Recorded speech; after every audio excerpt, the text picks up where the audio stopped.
Okay, we left off. We have a tosis we have to do. The Gemara asked the question that we say the reason why a woman is exempt from tefillin, because tefillin is juxtaposed to Torah. The Gemara says maybe a woman should be exempt from mezuzah, because also it's juxtaposed to Torah also. So now the Gemara says there's a rational reason why she should not be, because Gavri boichai, noshi lo boichai. I mean, a man needs life, because there's l'man yubu yimechem v'benechem. As a result of that, therefore a woman is obligated to mezuzah. So from there, and that's a mitzvah say shelo azman. That's a continuous mitzvah. Okay. So Tosis over here, bottom Tosis. Gavri boichai, noshi lo boichai. Abba gavdai krom. Just we had this Tosis yesterday. Darshin perk b'mevadlikin gabi bittul Torah. Bavon bittul Torah bottom ketanim nesim. Says even though the Gemara says L'man Yibum Yimechem Benechem is going back on Limatim Es Benechem, so seemingly it's going on Torah, not on mezuzah. The Gemara asks the question: maybe a woman should be exempt from mezuzah. The Gemara says no. Mezuzah is the basis for longevity. But for the morning Shabbos, it seems to be L'man Yibum Yimechem is going back on Limat Torah. Because it says Bavon bittul Torah Chas v'Shalom Bon of Ketanim Mesim. God forbid a person's young children pass away as minors. But in fact, L'man Yirbu is going on Torah, so again, we don't have the rationale, it seems to be not on mezuzah. So maybe, because mezuzah is juxtaposed to Torah, she should be exempt. Because the svara, the logic of Gavri boy chai, mezuzah is chai, Torah is chai. Okay? So he says, it's only asmachta. That, what the Gemara says, that's not the true interpretation. Man Yirbu Yimechem is going on mezuzah. But it's only because it's an asmachta, it's rabbinical. So I said, if you learn with the Ritva, its true interpretation is going on mezuzah. Man Yirbu Yimechem. But the Torah is alluding to it, but although it's not the interpretation. Right? Like we mentioned yesterday, Zichron and Shua. I mentioned Zichron and Shua. From Zichron and Shua is the basis for the siyog of that if Rosh Hashanah falls out on Shabbos, we don't blow shofar. So the Ritva says, it's not the Chacham had a concern, and we need a mnemonic, so they just associate it with the puzzle. It's a Zichron. When the Torah says Zichron Trua, it's alluding, it's telling us there's a red flag here, there is what to be concerned. Now it's up to Chazal if they want to legislate the fence or not. But it's not, they came up with an idea of themselves, and now to have some way to remember it, to identify it, although the puzzle has nothing to do with it. So I mentioned yesterday, the Machlokes the Rambam and the Ramban, is tefillah. Rambam understands that to be that's a doraisa. Ramban says it's drabanan. It's not smachta. But what is that smachta? What the Torah is telling us, even though the Ramban learns that there's no chiyuv, there's no obligation of tefillah, but tefillah definitely is a Torah concept. How do you know? Maybe you can never have an audience. Even if you choose to pray, you choose to talk to God, God's not interested in talking to you. How do you know you could step and have an audience?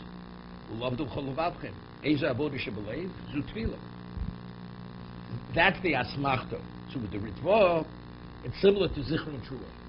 Although on a Torah level, Rosh Hashanah falls on Shabbos, you have chiyuv, you have an obligation to blow shofar. But the Torah is alerting us that there's what to be concerned about. And now it's up to Chazal, based on their evaluation, at this moment in history, do we establish the siyog? Don't we establish the siyog? That's the discussion.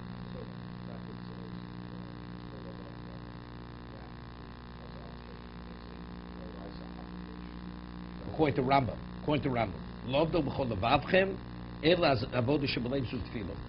What's the service of the heart? That's tefillah. That's Rambam explains it. That's the true interpretation of the pasuk. It's not alluding to something. That is what the pasuk is saying. Ramban says that's not what the pasuk is saying. Ramban says you serve God, be fully dedicated. That's what the meaning is. But simultaneously, so I'm saying. No, Ramban agrees that tefillah, the concept is a doraisa. I'm saying, but there is no obligation. There's no obligation. Ramban learns only during an ace sorrow. It's a time of trouble or concern or tragedy, then we have to pray to Hashem. But other than that, there's no chiyuv, there's no obligation to pray. But it's only obligation. But how do we even, God pays attention when we do pray. So I'm saying with the Ritva, it alludes that you can. If you choose to, you choose, but it's not an obligation. It's not a chiyuv. Wait one second. So I'm saying over here it says, "Lamad yubi mechem." Factually, it is associated with mezuzah. That association, that juxtaposition, it's not going on that. It's going on mezuzah, because it's directly juxtaposed to mezuzah. Ksaftam mezuzah beisecho. Lamad yubi mechem. It says Torah because it has some relevance to that, although it may be a little bit what we call a stretch. Doesn't make a difference. It alludes to it. So on an asmachta level, it is communicating this concept. That bavon bittul Torah chas v'sholom but of katanim mesim. That's what the Torah is alluding to. But because that is the hekesh, that is the juxtaposition. It's not to limit our Torah. 1 second. Before we know, let's see what Tosaf says. Okay. It says v'yodato. After you know, then we talk about to understand. Okay.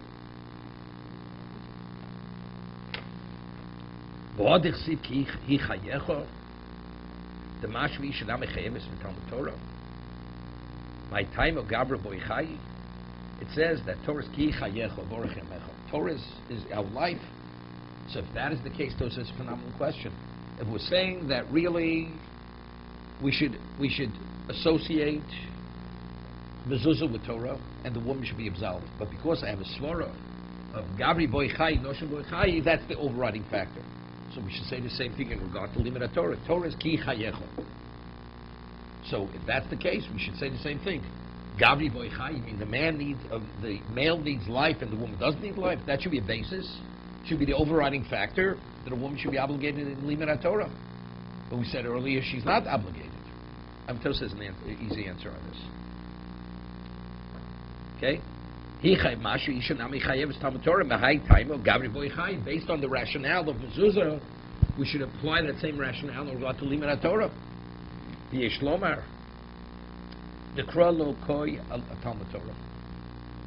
pasuk. Now it's interesting. So now it's a question: what do you have in mind when you say Kriya Shema? The second paragraph of the Shema. The kra lo koi atal Torah. When we say Manyibu Yemechem, so if it's going back to limit Torah, we have a problem. As Mezuzah was saying, that's the overriding factor to obligate the woman. So Manyibu Yemechem, it's going back on Torah, based on the rationale. She should also be obligated.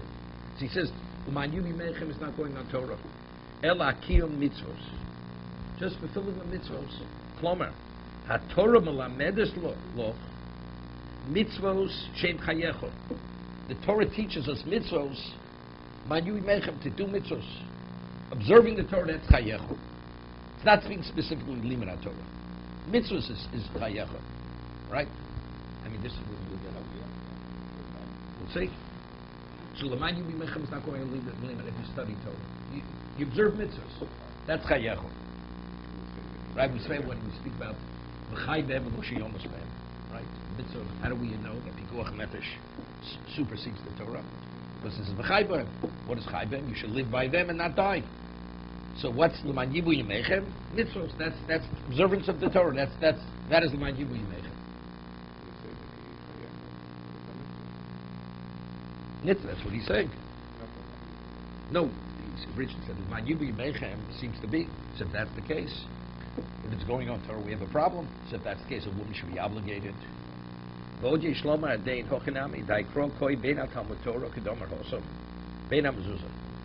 another. When you say Manyibu Yemechem, it's going on two things: Torah and mezuzah, both. So it's the question: what kavanah do you have when you say Manyibu Yemechem? When do we have longevity? When you study Torah and you observe mezuzah. So now we have a problem. So if that's the case, let us apply to the rationale of a man has to live. The male lives and the woman does not have to live.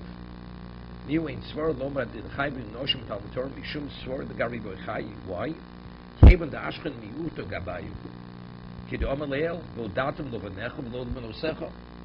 Says phenomenal. Let's say if Lamanyu Mechem, I wouldn't be able to apply that to mezuzah. And the only thing I could apply is Talmud Torah. Even though it says, Vodatul vonecho, I'd be forced not to interpret it as an exclusion.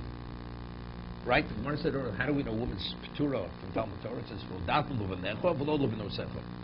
You should teach your sons, not your daughters. So that's the exclusion. So if I have an explicit exclusion, and Laman Yuvi Mechem can be applied to mezuzah, so I say, because I have the exclusion, it only applies in one context.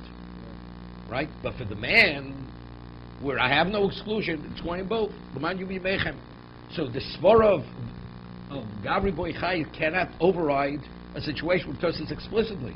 The exclusion says explicitly, despite the fact that it gives you life, that's not enough a reason to obligate a woman Torah, because Torah says men and not women.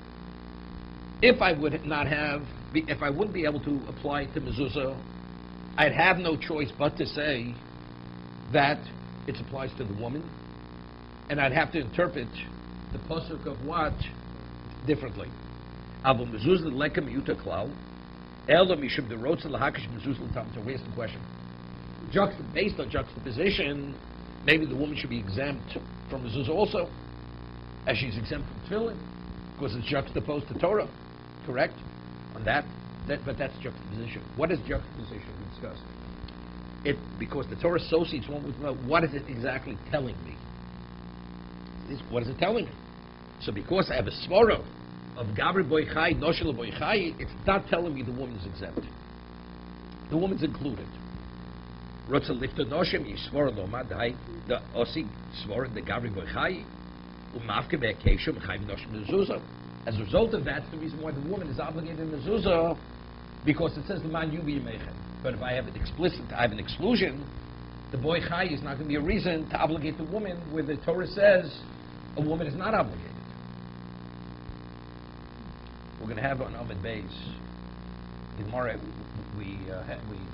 how do we know that a woman is exempt from this is Magramo? Because tefillin is juxtaposed to Talmud Torah. But we have other cases where a woman, despite the fact that this is just Magramo, that a woman's obligated. Hakel. Right? We gave a number of examples. Right? Matzah, we have a number of things. It's more as, why learn from A, learn from B? Why learn from tefillin? Maybe tefillin is the exception. And the rule is what? That she is obligated. Tefillin, she's exempt. So Mara answers it. So what is the question? Right? Normally we have a question, should it be interpreted A or B? You can interpret it stringently or leniently. Exemption or obligation. So normally we say Sabbath D'Oraisa L'Chumrah. Right? Very often we find in Shas that Tosa says, Sabbath D'Oraisa L'Chumrah. But in the Gemara, this is not. The question is, when the Torah says something, the Torah doesn't speak in an ambiguous context. The Torah is very clear. So if the concept of ambiguity has no relevance to the Torah, and it's a question interpreted leniently or stringently, it's clear to tell me to interpret stringently. It's not, she has to observe the mitzvahs on grama because I have no way to resolve my questions. It's a suffix. The Torah doesn't speak ambiguously. As a result of that, and since the Torah normally says l'chumra, therefore the Torah is telling me, learn that the woman is obligated. So when the Gemara says learn from Hakel, why are you learning from mezuzah? Learn from Hakel. So the Gemara answers why you don't. It says, ask me because Sabbath D'Oraisa L'Chumrah, not because Sabbath D'Oraisa L'Chumrah. And now that she'll observe the mitzvahs of Grama is because Sabbath D'Oraisa L'Chumrah. It's because, no, the Torah tells me she is obligated. Follow what I'm saying? We have a case of koi, right? The question is it domesticated or undomesticated? Right? The Chav says koi is a buffalo. So if you go and you slaughter a buffalo in Nebraska, wherever they raise them, right, you have to cover the blood. So why do you cover the blood? So D'Oraisa L'Chumrah. Right? So do you say bracha? So we said we rule one doesn't say bracha Kisi Adam because it's a suffix. So even after everything's said and done, it's not a definite obligation because there's definitely an obligation of kisui. There may be. So you say some bracha sloke. That's the Rambam and many Rishonim. That's where we rule. Some say there it's a suffix. When we're saying when the Gemara asked why learn from tefillin to absolve the woman, learn from Hakel to obligate her. So I have a question: do you learn from A or learn from B? So because it's not resolvable, something can't resolve it. L'chumra, let her keep doing the mitzvah. When she's doing the mitzvah, she's doing the mitzvah because she's obligated. Would she say the bracha on the mitzvah? You say sub bracha slokev? Well, no, you're not say sub bracha slokev. Because since the Torah says clearly, chayav, you must cover its blood. Behema, one doesn't have to cover its blood. Now I have a question of the application of the halacha. That's Savi D'Oraisa L'Chumrah. Here it's what is the Torah saying? There's no such thing. When the Torah speaks, it speaks very clearly. There's no such thing as speaking ambiguously. Otherwise, what's the value of the Torah? God speaks clearly. So if it's a question, l'kul l'chumra, God definitely saying l'chumra. See, means learn from Hakel. So that's the first question. Why are you learning from Tefillin? To absolve the woman. It says from a grub, learn from Hakel that she's obligated. So it's not now she's fulfilling the mitzvah. Definitely she should say a grub, because that's her obligation. So Hakel would be the general. Tefillin would be the exception. That would be the exception. So how is that answered? No, the Gemara will answer it. No, we haven't answered it. The Gemara will answer it. No. The Gemara will ask the question and will answer it. Well, could you say the same thing of matzah? No, matzah, no. Matzah says explicitly. Well, that's also matzah. Also, the Gemara also asks matzah. Same thing. Same question. Same It's question. No different, because Right. the woman, Right. It's time bound. Right. No, but it's connected to a losasa. A woman's obligated to matzah. No, but she's obligated to eat. To eat matzah because it's associated with the losasa of not eating chometz. Hakel says noshim. It says noshim b'taf. So it says explicitly. There's no lot. You don't need a losasa. It says explicitly. That's matzah's interpretation, based on an interpretation because of its juxtaposition to the losasa. So we can Hakel is explicit. We can get out of matzah. We'll see. The Gemara will discuss all this on the page. Okay, so we have so we have two understandings. When you say Laman Yirbu, closing pasuk of the second parsha of Kriya Shema, Laman Yirbu Yimech Me'Benechem is going around mitzvahs. If you want a longevity, you do mitzvahs, not specifically Torah. What does it mean? Torah and mezuzah. It means both, except for the woman has no relevance because I have a miyut. So for an explicit exclusion, Gavri boy chai, Noshel boy chai is not an overriding factor. So for the woman, when if she should say it, for her, it's what? Mezuzah. If the woman puts a mezuzah on the doorpost, that will extend her life. I was going to ask about the Torah describes the reward of doing the mitzvah. I've always thought that life, the bracha of life, was only from three mitzvot. Not mezuzah, not Torah. It was weights and measures, the honoring the father and the mother, and the sending the word of Torah. Because the Torah says so explicitly. How do we... And the terminology is different than... We discussed this morning, morale. This is before 6:15. Morale says that, quotes the Gemara Chagiga, that HaKadosh Baruch Hu studies Torah, but initially he would not say anything. And when he studies Torah, he says it over the name of the one who actually says the particular halal. Except Rameir, he didn't mention his name, because Rameir studied from Achir. Right? But why did Achir become a heretic? What he said, les din les dying. So Mar tells over the story, because we have two mitzvahs which are compounded, and each one says arichas yomim, and he sees the child falling to his death, trying to retrieve the bird, where his father asked him to go send off the mother bird. Jesus said, if that's the case, les din les dying. So Mar says in Chulin that it's because he misinterpreted the pasuk. When it says arichas yomim, it's olam shekula oroch. It's speaking of the spiritual world. It's not speaking of the physical life.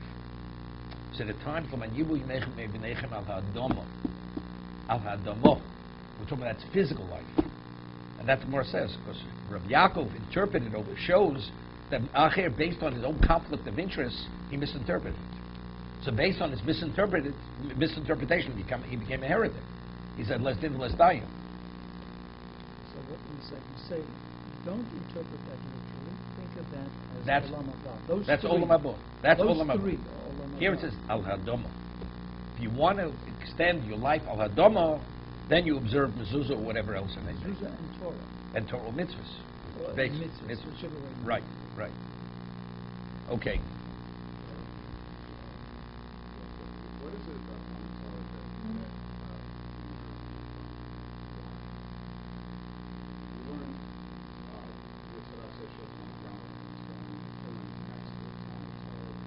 which is not mitzvah? Torah is not. You have to continue to be involved in Torah study. What is it about Talmud Torah that why are we using it? No, there's an exclusion. It says it's based on the pasuk. You ask me philosophically why they exclude. No, it's based on a posuk. No, the Gemara cited earlier a verse that women are excluded. Specifically, women are excluded. And Tefillin is next to Talmud Torah, so they're tefillin, exempt from- that tells me they're exempt. It tells me, but only tefillin, which is time bound, time oriented, So how do we make that jump from all mitzvot aseh because that's the example. That's what we call memosino. Torah doesn't have to repeat itself. Torah states the rule, and I draw the rule. Anything which is similar to that, I draw from that. That's the concept of memosino. The Gemara doesn't make a difference. Because the Torah associates it. It doesn't make a difference. As she's, because of juxtaposition. See, the Gemara on Amud Beis, there's a concept, it's mentioned many times in Shas, when the Torah repeats itself twice, that tells me it's the exception to the rule rather than the rule. Because if we have a principle known as memotzinu, that if things could be compared, you only have to establish the principle, which is the rule, and everything which is comparable to that I draw from that. Why does the Torah repeat itself? Torah doesn't repeat itself. So, but yet we find certain things are repeated.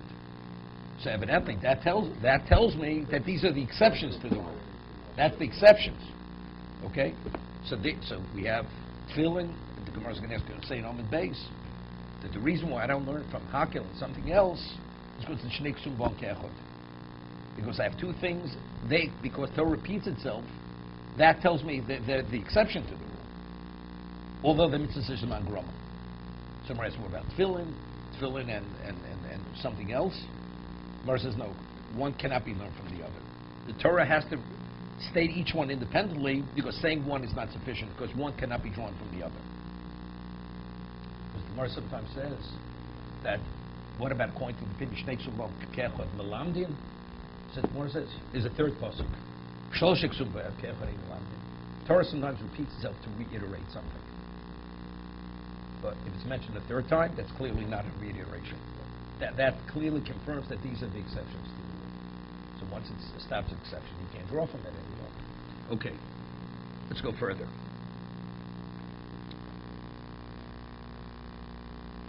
For a sukkah, now, Hari Sukkah mitzvah says is man grama. Sukkah is classified mitzvah says man grama. Tichsiv, the sukkah is teishu shivas yomim. Torah says you should sit in the sukkah for 7 days. Now, why is a woman exempt from sukkah? Time it because of Rachman Ezra. Torah says the citizen must sit in the sukkah. What's the idea? To exclude someone. Who do we exclude? We exclude the woman. Lotzis hanoshim. I mentioned yesterday, although the conclusion of Gemara in Sukkah is not based on Hezrach, it's based on Elachum Mishmi Sinai, why a woman's exempt. It doesn't make a difference, but the word, the reason why it's citing for Hezrach, because it's not getting involved in that detail. Factually, this is enough to communicate that a woman is exempt from Sukkah. For Hezrach. Okay? So the question is, but if not for this exclusion, although Sukkah is mitzvah man grama, Doshim Chayovos, a woman would be obligated. But if we have a principle that she's exempt, what do I need an exclusion? I know she's excluded. Rabbi Yitzchak. Rabbi says no. Despite the principle of mitzvah magrama, I would say sukkah would be the exception. Why would it be the exception? So that I chamino oh the ksiv the sukkah's teishu came to do it. That how does one must dwell in his temporary residence as he dwells in his permanent residence. How does one dwell in his permanent residence? Ma dira ish v'ishto, afsuk ish v'ishto. So she'd be bound in the mitzvah because she must be with her husband. It's interesting. It's not kosher. It's not simple. So what about a woman who's not married? Because the moral lady is going to ask the question. The woman is obligated to simcha. Shamach b'chag yafa. Even though it's my grandma. So Mara says, Balam chayv m'samcha. She has no obligation. It's the husband's obligation to provide simcha for her, but she has no personal obligation. She has no obligation to be a kohen. It's the husband to provide that she partakes of what he has. So Mara says, what about an almana? What about a woman who doesn't have a husband? That's the Mara's question. Okay? So here the Mara says, I would say the reason why the woman must be in the sukkah, Of course, just dira is ishvi ishto here also. Good, so that's the woman's married. Or that single woman. I mean, the Gemara should ask the same question over here, right? So when you can't answer what the Gemara says in Omen base. Not able to answer it. Right? It's difficult. We never see.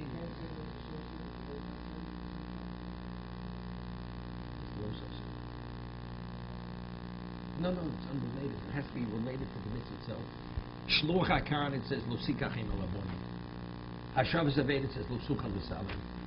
Mak, it says, Lo sosum dam visa. In the mitzvah itself is a love. So even if not for the aseh, you're bound by the love. Right? Here there's a mitzvah Lo saskom locha. It's unrelated to sukkah. Happens to be on Yom Tov, you must sit on the sukkah. I mean, you have Lo saskom locha Pesach. One doesn't have a mission to the sukkah. The mitzvah is unrelated to the Lo saskom. But it doesn't mean, it doesn't say with your children. With your children who happen to be males or females. It says ish v'ishto. So what? Madira ish v'ishto. Let it say Madira mishpachto, and mishpachto includes children, males and females. It doesn't say that. I mean, over here inside the Ramo says in Shulchan Aruch that many people are lenient regarding sleeping in the sukkah. So he says why? The reason is because we live in cold, not that cold. It's something else. Because the person says ish v'ishto. So if a person would have a private sukkah where he could be with his wife is one thing. We don't have such a thing. Not everybody could create that convenience. Therefore, that would be a reason why you're not obligated to sleep in the sukkah if you're a married person. Because normally you sleep in the same room with your wife. All of a sudden sukkah comes, now you separate. It's not came to duru. That is the basis for the leniency of not sleeping in the sukkah. So what about a person single? For single, that has no relevance, right? So I'm saying, so over here, the woman should be obligated because it's unrelated to came to duru. We'll get to it. The Gemara answers it. We'll get to the Gemara. No. The Gemara. What? So you mean, so the Gemara, he's saying, for a single woman, she is not obligated. It's a dochi. Of course, Ezra comes to tell me only the male, not the, which includes. I mean, you can have to say which is a dochi. You hear what your earnings saying? It's a good thing he didn't daven much earlier, because he wouldn't even made whatever a little later. He's saying for the married woman, it's Ezra. The single woman, that's Mr. Saman Grama. Yeah, the single woman is no different than tefillin. But the married woman, maybe she'd have to be in the sukkah because came to the roof on that person. So Ezra, she's exempt. Okay. So is that hay in front of the word Ezra superfluous? Could it have been? Could you have moved the word? Could have been Ezra. Grammatically, it would have been okay. Fine. Ezra. Ezra. The. Ezra. The. So we have to deal with that hay, which is what we have to do. But just more specifically on this question of men and women, we've never seen any halacha anywhere that says that a positive command applies differently to a person who's married versus non-married. We've never seen it. If a man is married, he's obligated to sweat. He's not married, he's not obligated. Or a woman. Based on this person came to Duru. Well, I'm just saying we never see such a thing. Well, it would be according to wise would start putting that sukkah. Person is in a state of discomfort. You're not even permitted. The Rama says the person is considered a fool. Person, it's raining. I'll be machmir. You're not permitted to stay in the sukkah. You're obligated to leave. Where do we ever say if you're in a state of discomfort, one doesn't put on tefillin? You put on tefillin. So we see because it has to be to do. As when you live in your residence, you don't have water coming down on your head. You're protected from the elements. Sukkah has to be a similar situation. And if not, then it's not came to do. That is the nature of the mitzvah. Go from the permanent residence to the temporary residence, but still has to have a semblance that you're able to live there, which is not in a state of discomfort. Also, you're disrupting the person's life. A man has to be with his wife. All of a sudden, they should separate for 7 days. That's a hardship. That's a discomfort. So it says, despite that, She doesn't have to be there. It's not a breach of Kain Tadura. It's not a breach. The Torah, by saying Ko Ezroch, tells me it's not a breach of that. It's not an infringement of that. Despite the fact it's not like it's raining in the sukkah. Rabbi says another reason. Yitzrich, I need the exclusion. Why do you need the exclusion? Solkat daida chamino neilef chamisha osa bichag hamatzos. I have Gzera Shabbat, right? Sukkot is chamisha osir, and Pesach is chamisha osir. Ma lahalo noshim chayovos. Just as regarding matzah, woman's obligated matzah, though it's mitzvah magrama, because of its connection to the losase of eating chametz. Afkan noshim chayovos. Even though over here there's no losase, for not sitting in the sukkah, where it's not juxtaposed to losase, but nevertheless that's a Gzera Shabbat, tzricha. As a result of that, that's why I need the exemption. I need the exclusion of Ho'ezrach. Okay? So he's not going to No. He doesn't do So the Rashi says, why she obligated? He doesn't say that. He said it in Omen Aleph. Why matzah? Rashi said it in Omen Aleph. On top, Noshim chayvus b'achivas matzah v'ator shneim lo sochel ol of chometz shivas yom tochel of matzos. It says you should not eat chometz 7 days tochel of matzos. Kol she'yeshem b'al tochel chometz yeshlo b'kum echol matzah. Right? Because of the association of chometz and matzah. The Gemara says in Psachim that you can only eat 2 weeks of matzah if it's made of the 5 grains. Right? 5 grains. Why? Because it has to be a grain that could become chometz. Any other species, the fermentation is not classified as chometz. So because matzah is juxtaposed of losochel of chometz, so the matzah has to be of a species that could become chometz. If it cannot become chometz, it doesn't qualify as the species for matzah. So the chamesh zaminim, they all could become chometz. But let's say more says orez, the way we rule rice. Although rice, what bracha do you say rice? We say mazonos. Because it's amazing, because it sates the person. Nevertheless, but in terms of matzah, it doesn't qualify as matzah. It's only because, again, but it's also based on this juxtaposition, sochel of chometz, shivish yom tochel matzahs, based on this. We have learned that when it comes to Gzera Shabbat, you can only do what the sages told us, what the tradition tells us. What about from Sinai? What the tradition is from because Sinai. there are others that No, but there are things learned from this. There are things learned from this Gzera Shabbat. Sure. This is a real Gzera Shabbat. So once we have it, include this in it. What else would we learn from this? Why the first night of Sukkot? You have to eat a kazayas, despite, even if it rains.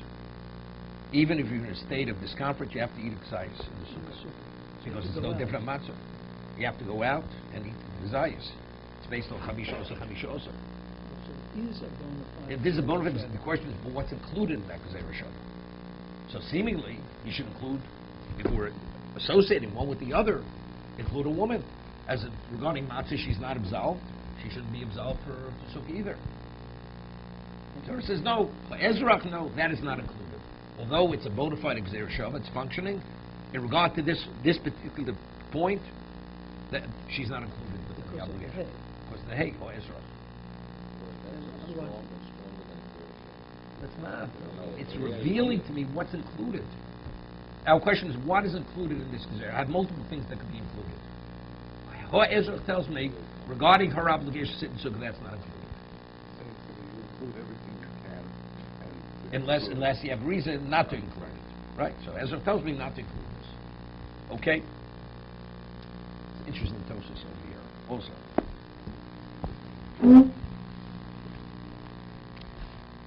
Solke daite gemeen neer of tesva begaat maatse mal hal noshim chayo was piers bekontris. Kol sheyesh no paltoch chometz yesh bekomech matzah. Okay, that's matzah. That's why a woman is obligated in Tomar. Lamai yitzrich b'matzah kol sheyesh no paltoch avlo b'noshim chayovos b'matzah. What do we need? The reason why we say a woman is obligated in matzah is because of the juxtaposition to the los aseh. Torah's makish the aseh to the los aseh. What do we need this for? I would know why.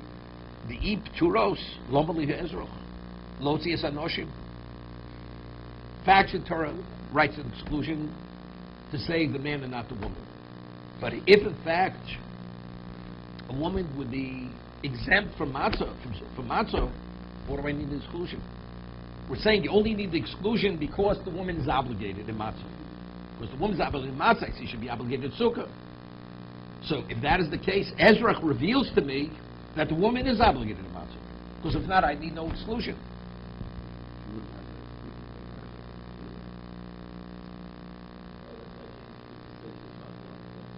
Again, the Torah would not write the losas of your matzah.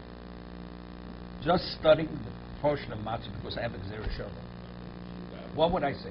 The Gzera Shava tells me a woman would be obligated to sit in the sukkah. Seemingly, because otherwise, why do we need an exclusion? Why would she be obligated in the sukkah? Because it's linked to matzah. Therefore, what?